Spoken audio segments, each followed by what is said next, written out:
जय Shri Ram. Over thinking, बहुत ज़्यादा सोचना कहीं ना कहीं हमारे जीवन में इतनी अस्थिरता पैदा करता है कि हम कई बार एक ना चाहते हुए भी ऐसे मोड़ पे पहुंच जाते हैं जिसकी हमने कभी कल्पना भी ना की हो। हम जाते किस तरीके से हैं, हम कल्पनाएं इतनी कर लेते हैं, उम्मीद इतनी कर लेते हैं और किसी इंसान से अपने को छोड़ करके किसी दूसरे से उम्मीद करना केवल और केवल आपके क्रोध का कारण बनता है। और दूसरा इसमें कुछ नहीं छुपा हुआ, केवल आपको क्रोध आएगा अगर आप हमेशा दूसरे से उम्मीद लगाएंगे। हम भविष्य के बारे में जब सोचते हैं, अपने वर्तमान के सुख चैन को भी हम खो देते हैं।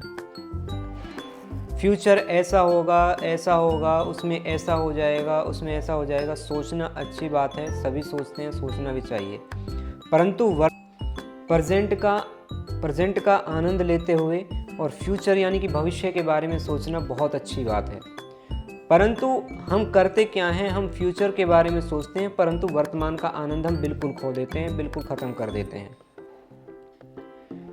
इसी के ऊपर एक पुरानी सच्ची घटना है। एक बार एक सेठ जी थे, अपने ऑफिस में बैठे हुए थे।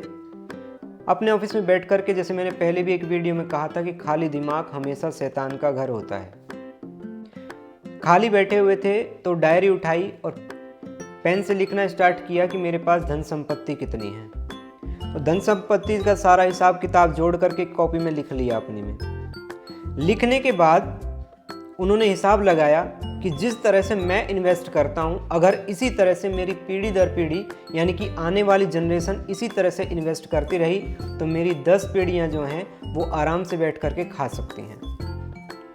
परंतु 10 तो खा सकती हैं, 11वीं पीढ़ी का क्या होगा, यानी कि 11th जनरेशन जो आएगी उसका क्या होगा। टेंशन दिमाग में रख ली, टेंशन हो गई दिमाग में। अब टेंशन रखने के बाद डेली क्या होता था, शाम के टाइम जब घर पे पहुंचते थे तो थोड़ा बहुत समय बच जाता था तो मंदिर पे जाया करते थे, मंदिर पे संत रहा करते थे। तो जब मंदिर पे पहुंचे तो डेली संत उनका चेहरा देखते थे। संतों के अंदर या किसी ज्ञानी पुरुष के अंदर ये एक गुण होता है उनका कि वो आपका चेहरा देख करके पढ़ लेते हैं कि आज इसके अंदर चल क्या रहा है। वो आपका चेहरा देख करके पढ़ लेते हैं कि आज आपके अंदर चल क्या रहा है, क्योंकि आप रोज़ उनसे मिलते हैं।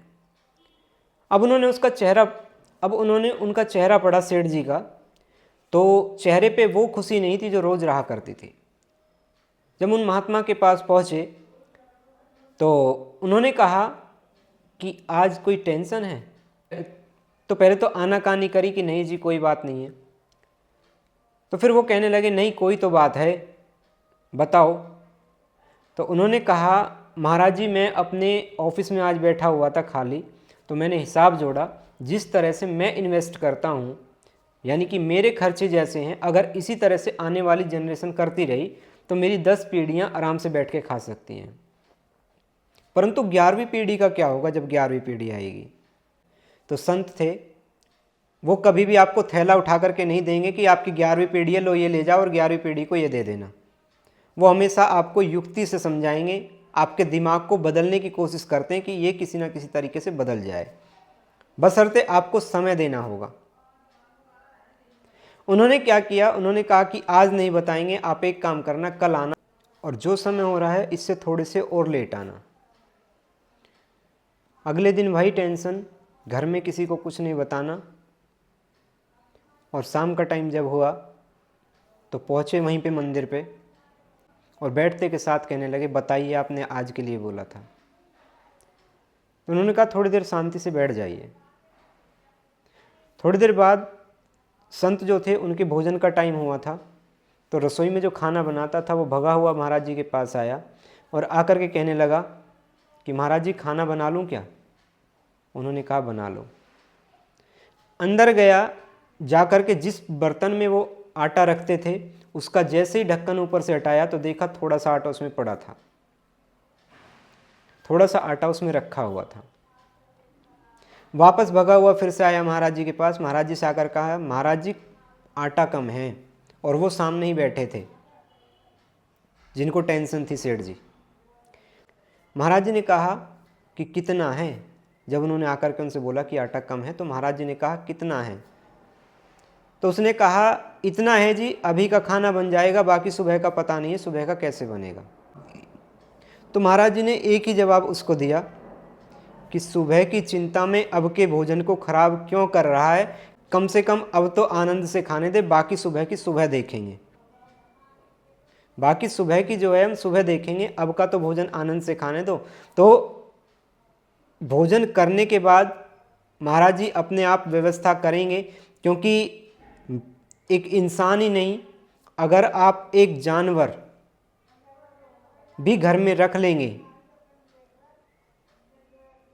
और आप सोचने लगे कि इसके भोजन की व्यवस्था कैसे होगी, आपको करनी नहीं पड़ेगी, वो समय के साथ साथ अपने आप, क्योंकि जो इंसान जहाँ से जैसे आता है वो अपने कर्म, अपना भोजन, अपना सारी व्यवस्था करके आता है। आप और हम केवल एक जरिया बन जाते हैं कि इसके जरिए हमको मिल रहा है। हमेशा आप किसके भाग्य से घर में खा रहे हैं, किसके भाग्य से कमा रहे हैं, किसके द्वारा आप जो है वो कमा रहे हैं, आपको कुछ नहीं पता है कि कौन सी चीज़ कहाँ से कैसे जुड़ी हुई है। इतने बड़े बड़े राजा हुए, सब कुछ हुए, 1 मिनट में धराशायी हो गए और ज़मीन पे आकर के टिक गए, किसी को पता भी नहीं चला कि क्या हुआ। इतने बड़े बड़े गरीब हुए जो जाकर के ऐसी सत्ता पे बैठ गए कि जिनका पता भी नहीं चला क्या हुआ। अब का जब महाराज जी ने कहा कि सुबह की चिंता मत कर और अब तो आनंद से खाने दे, इतने में ही सेठ जी वहाँ से खड़े होकर के चल दिए। तो महाराज जी ने पूछा क्या हुआ, कहाँ जा रहे हो? तो सेठ जी ने कहा जी ज्ञान हो गया। वो कहने लगे क्या ज्ञान हुआ? कहने लगे आपको सुबह की चिंता नहीं है और मैं तो 10 पीढ़ियों की लेकर के बैठा हूँ। तो बताइए, हम आज का वर्तमान आने वाली भविष्य के लिए सब कुछ खत्म कर देते हैं, वर्तमान के आनंद को खत्म कर देते हैं भविष्य के चक्कर में। और हुआ कब? हुआ तभी जब आपका दिमाग खाली था।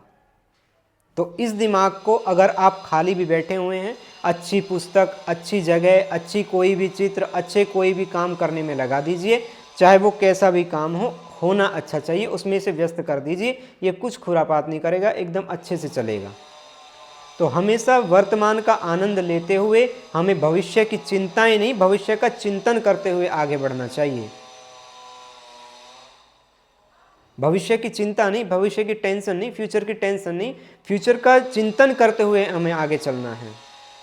तो इन बातों को सोच करके हमें ओवर थिंकिंग से जितना हो सके बचना चाहिए और अच्छी अच्छी बातें, अच्छे अच्छे विचार इस मन में लाने चाहिए। बचें, आपका दिमाग, आपका मन बिल्कुल शांत हो जाएगा। जय श्री राम, धन्यवाद।